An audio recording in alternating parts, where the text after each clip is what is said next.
what we need to know about the solar panel system as an electrician, and how we can install and calculate and design a solar system for our house or everybody. Solar string sizing. What is solar string sizing? It means that how we can size the panels. So we have string of the panels on the top of a roof like this string.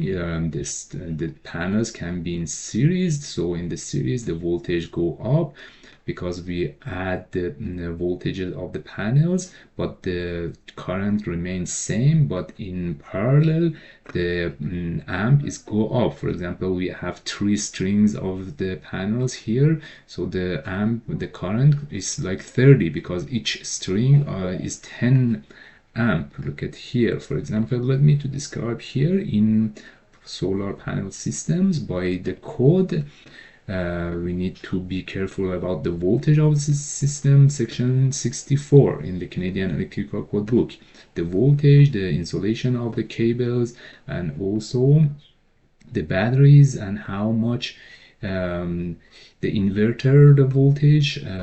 So let me to tell you, here we have DC voltage till here, and also we have DC voltage for the batteries, and then this side of the inverter we have AC for the grid sides and also for the house side.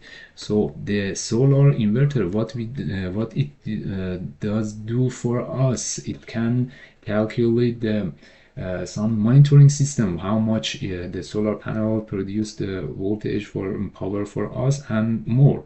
So what is the MPPT? MPPT, it means that maximum power point tracking. It means that this system, if you buy an inverter that can that it has MPPT, it produce maximum of the power for you. So here, if you go and look at my videos for solar panel system, I have some calculations for the, but most important part is installation. You can learn about the installation, and also you can learn about the how you can size the panel. For example, if you go and look at my full videos for here solar size, and so about the calculation, choose the correct panel. And for example, I solved an example for a customer that they want 9 kilowatt of system. Choose the correct size of the panel, choose the correct series, and then calculation of the inverter. Thank you.